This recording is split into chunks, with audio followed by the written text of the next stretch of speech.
Assalamualaikum warahmatullahi wabarakatuh. Pernahkah Anda merasa bahwa segala sesuatu yang Anda cintai telah berakhir? Bahwa kehancuran yang Anda lihat di depan mata mustahil untuk diperbaiki kembali? Di tengah puing-puing Baitul Maqdis yang masih berasap, seorang pria berdiri tertegun. Namanya Uzair. Ia menatap dinding-dinding emas Sulaiman yang kini runtuh menjadi debu. Menatap mayat-mayat yang berserakan dan bertanya dalam bisikan yang penuh kepedihan. Bagaimana Allah akan menghidupkan kembali semua ini setelah kehancurannya? Pertanyaan itu bukan datang dari keraguan, melainkan dari rasa takjub yang mendalam akan kekuasaan Tuhan. Namun jawaban yang ia terima tidak datang lewat kata-kata, melainkan lewat sebuah perjalanan menembus dimensi waktu. Allah mencabut nyawanya tepat di atas reruntuhan itu, membiarkannya membeku dalam keabadian selama 1 abad penuh. Sementara dunia terus berputar, sementara kerajaan-kerajaan baru bangkit dan runtuh, Uzair menjadi saksi bisu yang tertidur. Dan saat ia membuka mata, ia akan menyadari bahwa bagi pemilik alam semesta, menghidupkan kembali sebuah kota, atau menghidupkan kembali jiwa yang telah mati, hanyalah perkara sekejap mata. Persiapkan diri Anda untuk masuk ke dalam narasi tentang keajaiban waktu, tentang tulang belulang yang menari menyatu kembali, dan tentang bukti paling nyata bahwa harapan tidak pernah benar-benar mati. Langit di atas Yerusalem tidak lagi berwarna biru jernih seperti saat musik Zabur Daud dikumandangkan, atau saat pilar-pilar emas Sulaiman memantulkan cahaya matahari ke seluruh penjuru negeri. Hari itu, langit tertutup oleh asap hitam yang pekat, sebuah selimut duka yang mengepul dari sisa-sisa peradaban yang baru saja dilumat oleh amukan api. Di tengah keheningan yang mencekam, di mana hanya suara angin kering yang berhembus melewati puing-puing batu, seorang pria berjalan perlahan. Namanya Uzair. Ia adalah seorang ulama, seorang penghafal Taurat, yang hatinya terpaut erat pada setiap jengkal tanah suci Baitul Maqdis. Langkah kaki Uzair terasa berat, seolah setiap butir debu yang menempel di alas kakinya mengandung beban ribuan nyawa yang telah hilang. Ia menyaksikan pemandangan yang sanggup menghancurkan jiwa siapapun yang memiliki nurani. Tembok-tembok raksasa yang dulu dibangun oleh kekuatan jin kini runtuh berserakan, menjadi onggokan batu tak berarti. Emas murni yang dulu menyilaukan mata telah dijarah atau meleleh menjadi tetesan logam yang membeku di atas tanah yang gersang. Tidak ada lagi gema tasbih, tidak ada lagi kicauan burung yang menaungi para peziarah. Yang tersisa hanyalah bangkai kota yang sunyi. Sebuah kerangka peradaban yang telah dicabut nyawanya oleh tentara Nebukadnezar dari Babilonia. Uzair berhenti di sebuah bukit kecil yang menghadap langsung ke arah pusat Baitul Maqdis. Ia menarik napas dalam-dalam, namun yang ia rasakan hanyalah bau keputusasaan. Di hadapannya, Yerusalem tampak seperti padang debu yang luas. Bangunan-bangunan yang dulu melambangkan kejayaan tauhid kini rata dengan tanah. Pohon-pohon kurma yang berbuah lebat telah terbakar menjadi arang hitam yang mencuat seperti jari-jari kematian dari dalam bumi. Dalam kesendirian itu, Uzair merenung tentang betapa rapuhnya kekuasaan manusia. Bagaimana mungkin sebuah bangsa yang begitu agung, yang dididik oleh para nabi, bisa jatuh ke dalam titik nadir seperti ini? Kezaliman telah meruntuhkan apa yang dibangun dengan doa. Di sela-sela langkahnya, Uzair menuntun seekor keledai yang membawa sedikit bekal, segelas perasan anggur dan sekeranjang buah tin. Bekal yang sangat sederhana untuk seorang musafir di tengah dunia yang baru saja berakhir. Ia mencari tempat untuk berteduh dari terik matahari yang menyengat, matahari yang seolah tidak peduli dengan tragedi yang sedang terjadi di bawahnya. Akhirnya, ia menemukan sisa-sisa sebuah tembok yang masih berdiri tegak. Mungkin ini adalah bagian dari sebuah rumah kecil atau tempat peristirahatan. Di bawah bayangan tembok yang rapuh itu, Uzair duduk dan menyandarkan tubuhnya yang lelah. Pikirannya terus melayang pada kehancuran di hadapannya. Secara logis, pembangunan kembali kota ini tampak mustahil. Ribuan orang telah dibantai, ribuan lainnya dibawa ke pembuangan di Babilonia sebagai budak. Siapa yang akan mengangkat batu-batu berat ini kembali? Siapa yang akan menghidupkan kembali roh spiritual kota ini jika semua orang berilmu telah tiada? Dalam perenungan yang sangat mendalam itu, Uzair menggumamkan sebuah kalimat yang tercatat abadi dalam sejarah. Bagaimana Allah akan menghidupkan kembali negeri ini setelah kehancurannya? Kalimat itu bukanlah sebuah bentuk pengingkaran terhadap kekuasaan Tuhan. Uzair adalah seorang mukmin yang teguh. Kalimat itu adalah ungkapan rasa takjub dan rasa penasaran yang muncul dari kekaguman atas dahsyatnya kehancuran yang ia saksikan. Ia ingin memahami bagaimana siklus kehidupan bekerja. Ia ingin melihat bagaimana Sang Pencipta mengolah kematian menjadi kehidupan baru. Ia menatap tulang belulang yang berserakan di kejauhan, sisa-sisa manusia dan hewan yang kini sudah mengering dan memutih karena terpapar panas matahari. Semuanya tampak mustahil untuk kembali seperti semula. Sambil menunggu rasa lelahnya hilang, Uzair menyiapkan makanannya. Ia meletakkan gelas anggur dan buah tin di sampingnya. Namun rasa kantuk yang sangat berat tiba-tiba menyerang indranya. Angin sepoi-sepoi yang melewati reruntuhan itu terasa seperti belayan yang menenangkan. Uzair memejamkan matanya, mengira bahwa ia hanya akan tidur selama 1 atau 2 jam untuk mengumpulkan tenaga sebelum melanjutkan perjalanannya yang penuh duka. Ia tidak tahu bahwa saat ia menutup mata, Allah telah memutuskan untuk menjadikan dirinya sebagai jawaban hidup atas pertanyaannya sendiri. Di bawah bayangan tembok tua itu, detak jantung Uzair melambat. Nafasnya berhenti dengan tenang, seolah-olah ditarik oleh tangan yang sangat lembut menuju dimensi yang tak terjangkau oleh waktu. Malaikat maut datang bukan untuk mengakhiri ceritanya, melainkan untuk membekukannya dalam sebuah keajaiban. Jasad Uzair tetap berada di sana, terlindung dari pembusukan, terlindung dari mata manusia yang mungkin melintas, dan terlindung dari hewan buas. Waktu bagi Uzair telah berhenti di titik itu. Namun bagi dunia di luar sana, waktu baru saja menekan pedal gasnya dengan kencang. Babak pertama dari drama kebangkitan ini dimulai dalam kesunyian yang total. Yerusalem tetap dalam reruntuhan, sementara Uzair tertidur dalam pelukan takdir. Di atas kepalanya, awan bergulir.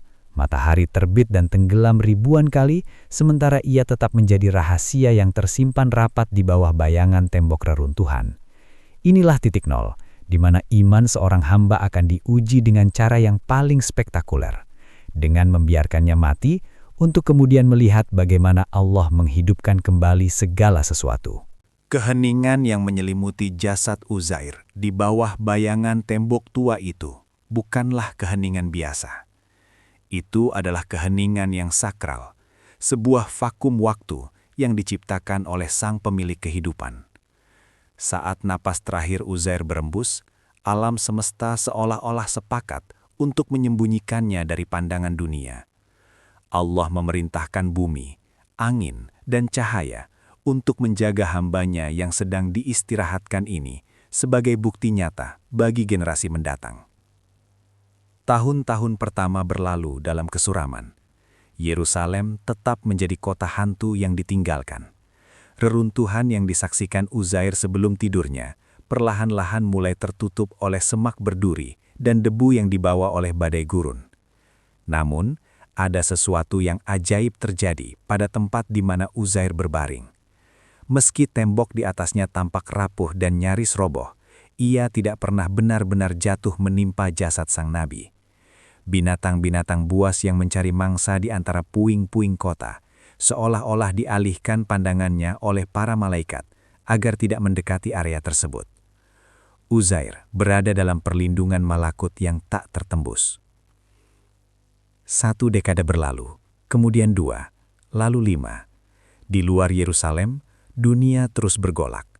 Kerajaan Babilonia yang dulunya tampak tak terkalahkan, yang telah menghancurkan Baitul Maqdis, mulai goyah. Kesombongan Nebukadnezar menjadi kenangan pahit yang memudar. Di timur, Kekaisaran Persia di bawah pimpinan Kores Agung, Cyrus, mulai bangkit. Pergeseran kekuasaan besar-besaran terjadi di panggung dunia. Namun bagi Uzair, tidak ada detik yang terlewat. Baginya, 1 dekada hanyalah 1 tarikan napas yang tertunda. Memasuki tahun ke-50, sebuah perubahan besar terjadi. Kores Agung menaklukkan Babilonia dan mengeluarkan dekrit yang mengejutkan sejarah. Bani Israel diizinkan kembali ke tanah air mereka, ke Yerusalem. Ribuan orang yang dulu dibawa sebagai budak, yang kini sudah menjadi kakek nenek, bersama anak cucu mereka, mulai melakukan perjalanan pulang yang emosional. Mereka kembali ke tanah yang pernah diratapi oleh Uzair. Para pemulung dan pembangun baru mulai memenuhi Yerusalem. Mereka membersihkan puing-puing yang dulu disentuh oleh Uzair. Mereka membangun kembali rumah-rumah, pasar, dan yang paling utama, mereka mulai membangun kembali fondasi Baitul Maqdis. Namun entah bagaimana, area kecil di mana Uzair tertidur tetap tidak tersentuh. Penduduk baru melihatnya hanya sebagai gundukan reruntuhan tua yang tidak menarik untuk dibersihkan. Keajaiban Allah bekerja dalam ketidaksadaran manusia. Uzair disembunyikan di tengah keramaian yang sedang bangkit. Di samping jasad Uzair, keledainya pun telah mati. Dagingnya telah lama habis dimakan waktu, dan tulang belulangnya telah memutih, tercerai-berai oleh tiupan angin dan pergeseran tanah. Namun ada satu hal yang menentang seluruh hukum alam, bekal makanan Uzair. Segelas perasan anggur dan sekeranjang buah tin yang ia letakkan di sisinya sebelum memejamkan mata tetap utuh. Anggur itu tidak menguap, tidak berubah menjadi cuka, dan warnanya tetap merah segar seolah baru diperas. Buah tin itu tetap kenyal, manis, dan tidak membusuk sedikit pun. Ini adalah tanda kecil yang dipersiapkan Allah untuk menunjukkan bahwa Dia adalah penguasa waktu. Dia bisa mempercepat kehancuran pada tulang keledai, namun Dia bisa menghentikan pembusukan pada buah yang rapuh. Tahun ke-70, ke-80, hingga akhirnya tahun ke-100 pun tiba. Generasi yang mengenal Uzair secara langsung telah habis. Nama Uzair kini tinggal dalam catatan tua atau ingatan samar para orang tua tentang seorang ulama solih yang hilang secara misterius saat Yerusalem jatuh. Kota Yerusalem kini telah berubah total. Ia bukan lagi padang debu yang gersang. Kebun-kebun anggur mulai menghijau di lereng bukit, suara hiruk-pikuk perdagangan memenuhi jalanan, dan Baitul Maqdis telah berdiri kembali, meski mungkin tidak semegah di zaman Sulaiman. Selama 1 abad itu, Uzair tidak merasakan lapar, tidak merasakan haus, dan tidak pula merasakan dinginnya malam atau panasnya siang. Jiwanya berada dalam genggaman Tuhan, menyaksikan rahasia-rahasia alam malakut yang tidak bisa dipahami oleh manusia hidup. Tidur panjangnya adalah sebuah masa inkubasi bagi mukjizat yang akan mengguncangkan iman Bani Israel. Allah sedang mempersiapkan sebuah jawaban yang paling visual atas pertanyaan Uzair. Bagaimana Allah menghidupkan kembali semua ini? Kini, saat waktu telah genap 100 tahun menurut perhitungan manusia, matahari berada tepat di posisi yang sama saat Uzair mulai tertidur 100 tahun yang lalu, di ufuk barat, menjelang terbenam. Sebuah perintah agung turun dari langit. Malaikat Jibril diperintahkan untuk mengembalikan ruh ke dalam jasad yang kaku itu. Detak jantung yang telah berhenti selama 1 abad mulai berdenyut kembali. Aliran darah yang telah beku mulai mencair dan mengalir hangat ke seluruh pembuluh darah.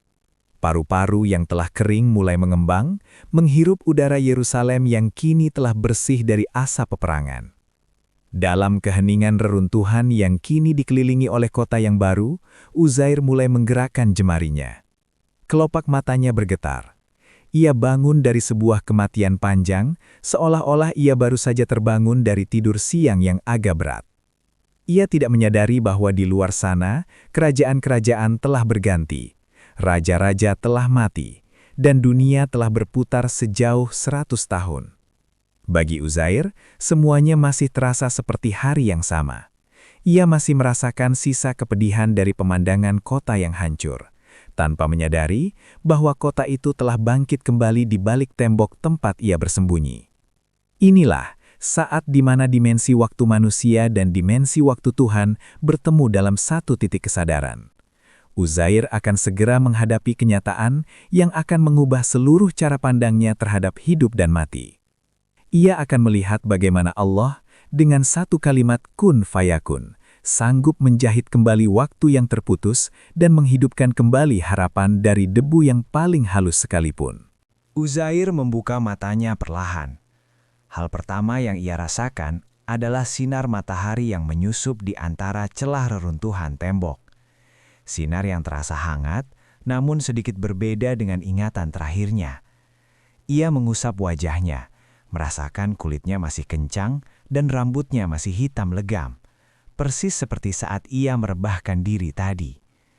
Ia menarik napas panjang, menghirup aroma tanah dan tumbuhan yang kini terasa lebih segar. Tidak lagi berbau sangit asap peperangan yang ia hirup sebelum terlelap. Di tengah kesadarannya yang masih samar, sebuah suara yang tenang namun berwibawa menggema di sekitarnya. Suara itu bukan berasal dari manusia, melainkan suara malaikat yang diutus untuk membimbingnya melewati transisi waktu ini. "Berapa lama engkau tinggal di sini?" tanya suara itu. Uzair menoleh ke langit, mencoba mengukur posisi matahari. Ia ingat benar, ia mulai tertidur saat matahari masih tinggi, dan sekarang matahari sudah hampir terbenam di ufuk barat. Dengan yakin namun rendah hati, Uzair menjawab, "Aku tinggal di sini sehari atau setengah hari." Baginya, logika itu sangat masuk akal. Ia merasa hanya tertidur sebentar untuk menghilangkan penat. Namun, jawaban dari langit segera meruntuhkan seluruh persepsi dunianya. "Tidak," suara itu menyahut dengan lembut namun penuh penekanan. "Sesungguhnya engkau telah tinggal di sini selama 100 tahun. Hening sesaat. Uzair tertegun. Kata-kata itu seolah-olah menghentikan aliran darahnya sejenak. 100 tahun? Bagaimana mungkin? Ia melihat tangannya, pakaiannya, dan tubuhnya. Semuanya masih utuh. Tidak ada tanda-tanda penuaan, tidak ada keriput, bahkan pakaiannya tidak hancur dimakan usia. Logikanya mulai berperang dengan iman. Namun Allah tidak membiarkannya tenggelam dalam kebingungan tanpa bukti. Uzair merasa seperti orang asing di tanah airnya sendiri. Pakaiannya yang bergaya 100 tahun lalu, kini nampak sangat kuno. Bahasa yang ia dengar dari kejauhan memiliki dialek yang sedikit bergeser. Orang-orang yang berlalu lalang tidak ada satupun yang ia kenali. Teman-temannya, keluarganya, murid-muridnya, semuanya pasti sudah berada di bawah tanah. Ia kini adalah seorang pemuda yang terjebak dalam tubuh yang kuat, namun hidup di zaman di mana ia seharusnya sudah menjadi sejarah. Di tengah keguncangan batin itu, Uzair menyadari satu hal. Pertanyaannya yang dulu ia ucapkan dengan penuh keheranan. Bagaimana Allah menghidupkan kembali negeri ini? Telah dijawab secara tuntas. Allah tidak hanya memberikan jawaban lewat lisan, tapi Allah menjadikan Uzair sebagai bagian dari jawaban itu sendiri. Ia melihat kota yang hidup kembali, dan ia sendiri adalah orang mati yang hidup kembali. Ia bersujud di atas tanah yang suci itu, menangis dalam rasa syukur yang tak terhingga. Ia menyadari bahwa 100 tahun hanyalah sekejap di hadapan sang pemilik waktu. Segala kesulitan, kehancuran, dan kesedihan yang ia rasakan 100 tahun lalu, kini telah digantikan dengan harapan baru. Namun, perjalanan mukjizat ini belum selesai. Allah ingin memberikan pelajaran terakhir yang akan ia saksikan dengan mata kepalanya sendiri. Sebuah visualisasi kebangkitan yang tidak akan pernah dilupakan oleh sejarah manusia. Malaikat kemudian memberinya instruksi terakhir untuk menutup keraguannya selama-lamanya. Uzair harus memperhatikan tulang belulang keledainya. Karena dari sanalah sebuah pertunjukan kekuasaan Tuhan yang paling spektakuler akan dimulai. Sebuah tarian penciptaan yang akan membuktikan bahwa menghidupkan tulang yang sudah hancur adalah perkara yang sangat mudah bagi Allah. Setelah daging menutupi seluruh tubuh, kulit mulai menyelimuti permukaan otot tersebut. Bulu-bulu halus tumbuh dalam sekejap, menutupi tubuh keledai itu hingga ia tampak persis seperti keledai yang dituntun Uzair 100 tahun yang lalu. Tahap terakhir adalah yang paling menggetarkan, kehidupan itu sendiri. Jantung yang baru saja terbentuk itu mulai berdenyut untuk pertama kalinya. Paru-parunya mengembang, menghirup oksigen. Mata keledai itu terbuka, menatap dunia dengan kejernihan yang luar biasa. Lalu hewan itu berdiri dan mengeluarkan suara ringkikan yang memecah keheningan sore itu. Suara kehidupan yang baru saja kembali dari alam barzah. Uzair jatuh tersungkur. Air matanya tumpah membasahi tanah Yerusalem. Segala keraguan, segala pertanyaan filosofis yang pernah menghantui pikirannya, kini lenyap tak berbekas. Ia melihat dengan mata kepalanya sendiri bahwa mati hanyalah sebuah kondisi sementara, dan waktu hanyalah sebuah alat bagi Tuhan. Jika Allah mampu mengumpulkan kembali debu yang telah tersebar oleh angin selama 100 tahun menjadi satu makhluk yang utuh, maka membangun kembali sebuah kota yang hancur adalah perkara yang jauh lebih kecil.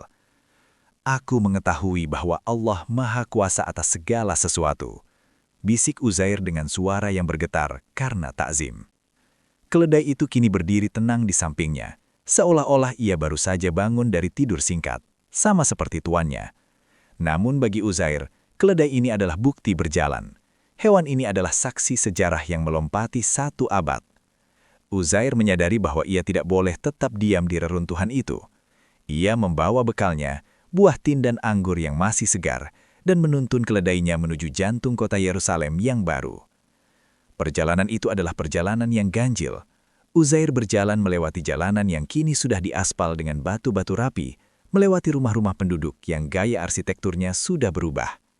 Orang-orang yang berpapasan dengannya menatapnya dengan heran. Pakaian Uzair yang kuno, gaya bicaranya, dan kemunculannya yang tiba-tiba dari arah pemakaman tua Yerusalem menciptakan aura misterius. Uzair mencari satu hal, rumahnya.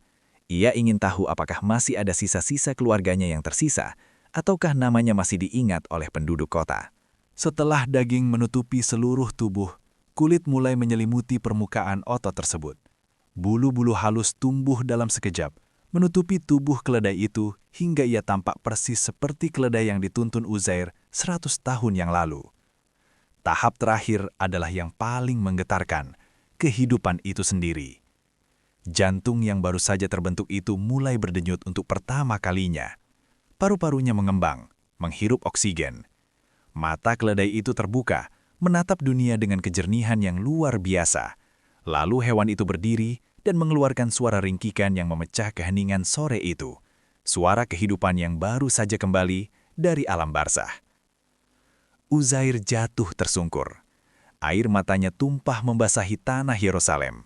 Segala keraguan, segala pertanyaan filosofis yang pernah menghantui pikirannya, kini lenyap tak berbekas. Ia melihat dengan mata kepalanya sendiri bahwa mati hanyalah sebuah kondisi sementara, dan waktu hanyalah sebuah alat bagi Tuhan. Jika Allah mampu mengumpulkan kembali debu yang telah tersebar oleh angin selama 100 tahun menjadi satu makhluk yang utuh, maka membangun kembali sebuah kota yang hancur adalah perkara yang jauh lebih kecil. Aku mengetahui bahwa Allah Maha Kuasa atas segala sesuatu, bisik Uzair dengan suara yang bergetar karena takzim. Keledai itu kini berdiri tenang di sampingnya, seolah-olah ia baru saja bangun dari tidur singkat, sama seperti tuannya. Namun bagi Uzair, keledai ini adalah bukti berjalan. Hewan ini adalah saksi sejarah yang melompati 1 abad. Uzair menyadari bahwa ia tidak boleh tetap diam di reruntuhan itu. Ia membawa bekalnya, buah tin dan anggur yang masih segar, dan menuntun keledainya menuju jantung kota Yerusalem yang baru. Perjalanan itu adalah perjalanan yang ganjil. Uzair berjalan melewati jalanan yang kini sudah diaspal dengan batu-batu rapi, melewati rumah-rumah penduduk yang gaya arsitekturnya sudah berubah. Orang-orang yang berpapasan dengannya menatapnya dengan heran. Pakaian Uzair yang kuno, gaya bicaranya, dan kemunculannya yang tiba-tiba dari arah pemakaman tua Yerusalem menciptakan aura misterius. Uzair mencari satu hal, rumahnya. Ia ingin tahu apakah masih ada sisa-sisa keluarganya yang tersisa, ataukah namanya masih diingat oleh penduduk kota. Di setiap langkahnya, ia melihat perubahan zaman. Ia melihat anak-anak muda yang lahir puluhan tahun setelah ia mati. Ia melihat pohon-pohon zaitun yang dulu ia tanam sebagai bibit kecil, kini telah menjadi pohon raksasa yang rimbun. Semuanya memberikan pesan yang sama. Kehidupan terus mengalir, dan Allah adalah penjaga alirannya. Uzair bersiap untuk sebuah pembuktian terakhir. Ia bukan hanya harus meyakinkan dirinya sendiri, tapi ia harus meyakinkan seluruh Bani Israel yang saat itu mulai kehilangan pegangan pada kitab suci mereka. Ia kembali bukan hanya sebagai seorang nabi, tapi sebagai mukjizat hidup yang akan menghidupkan kembali iman umatnya yang mulai layu. Uzair menuntun keledainya memasuki gerbang kota Yerusalem dengan perasaan yang bercampur aduk.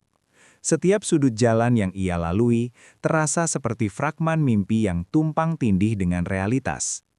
Ia mengenali kontur bukitnya. Ia mengenali posisi matahari yang terbenam di balik pegunungan Yuda. Namun segala sesuatu yang dibangun di atas tanah itu telah berganti rupa. Ia merasa seperti seorang penjelajah waktu yang terdampar di negerinya sendiri. Langkahnya terhenti di sebuah kawasan yang dulu merupakan pemukiman para ulama dan penghafal Taurat. Di sana, ia melihat sebuah rumah tua yang temboknya sudah ditumbuhi lumut dan akar pohon zaitun, namun strukturnya masih membawa sisa-sisa memori masa lalunya. Di depan rumah itu, duduk seorang wanita tua yang sangat rentah. Tubuhnya bungkuk, rambutnya seputih kapas dan matanya telah buta dimakan usia. Ia adalah pelayan rumah itu, yang dulu masih seorang gadis kecil ketika Uzair pergi dan tak pernah kembali 100 tahun yang lalu. Uzair mendekat dengan suara bergetar. Apakah ini rumah Uzair? Wanita tua itu tersentak. Ia mengarahkan telinganya ke sumber suara, mencoba menangkap resonansi yang sudah sangat lama tidak ia dengar. Benar, jawabnya dengan suara serak. Ini adalah rumah keluarga Uzair. Tapi orang-orang sudah melupakan nama itu sejak lama. Uzair telah hilang 100 tahun yang lalu saat kota ini dihancurkan Babilonia. Mengapa kau menanyakannya, anak muda? Uzair menarik napas dalam, air mata mulai menggenang di pelupuk matanya. Aku adalah Uzair. Allah telah mematikanku selama 100 tahun, dan kini Dia telah menghidupkanku kembali. Mendengar ucapan itu, wanita tua itu gemetar hebat. Ia tidak langsung percaya. Baginya, itu adalah klaim yang gila. Uzair adalah orang yang doanya selalu dikabulkan oleh Allah, ucapnya lirih. Jika kau benar Uzair, maka berdoalah kepada Allah agar Dia mengembalikan penglihatanku, sehingga aku bisa melihat wajahmu dan mengenalimu. Uzair kemudian mengangkat kedua tangannya ke langit. Di bawah semburat cahaya senja Yerusalem, ia memohon dengan penuh ketulusan. Seketika, keajaiban terjadi untuk kesekian kalinya. Selaput putih yang menutupi mata wanita itu luruh. Pandangannya menjadi tajam dan jernih. Saat ia membuka mata, ia berteriak histeris. Ia melihat seorang pemuda gagah yang wajahnya persis seperti majikannya 100 tahun silam. Pemuda yang dulu sering ia lihat sedang membaca kitab suci di bawah pohon zaitun. Demi Allah, engkau benar-benar Uzair, serunya sambil menangis terseduh-seduh. Berita kembalinya Uzair segera meledak ke seluruh penjuru Yerusalem. Orang-orang berlarian keluar dari rumah mereka. Di antara kerumunan itu, datanglah anak-anak dan cucu-cucu Uzair. Sebuah pemandangan yang sangat ganjil terjadi. Anak Uzair yang dulu masih bayi saat ayahnya hilang, kini telah menjadi orang tua yang sangat renta dengan punggung melengkung. Sementara Uzair, sang ayah, berdiri di depannya dengan kulit yang kencang dan tenaga seorang pemuda berusia 30-an.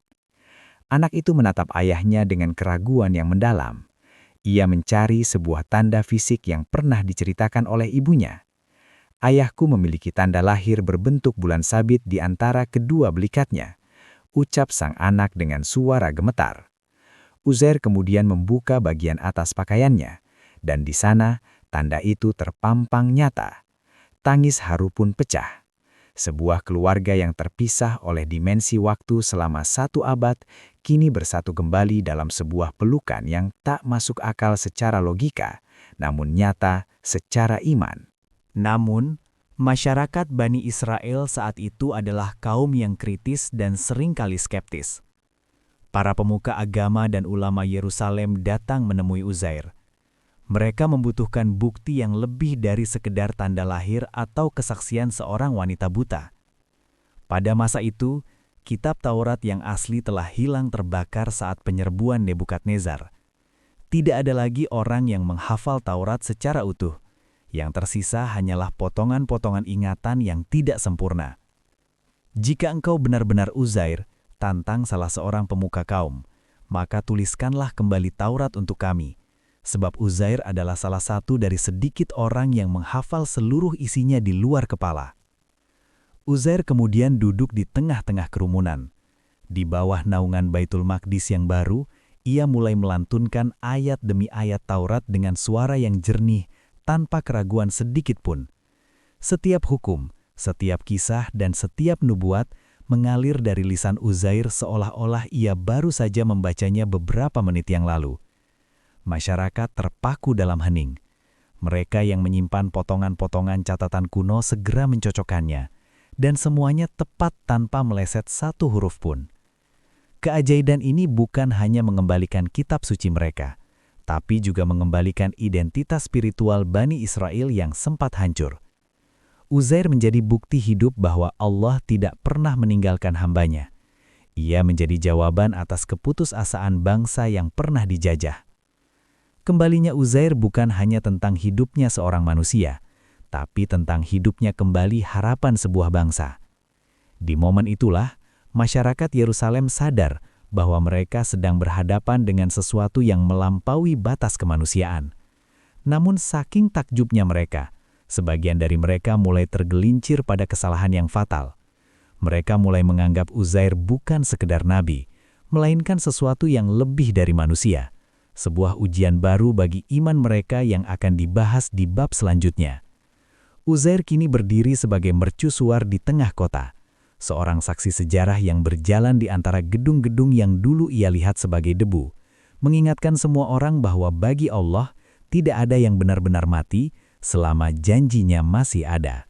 Kisah Nabi Uzair AS bukan sekedar fragmen sejarah tentang seorang pria yang tertidur lama, melainkan sebuah proklamasi agung tentang hakikat kehidupan dan kekuasaan Sang Pencipta atas waktu.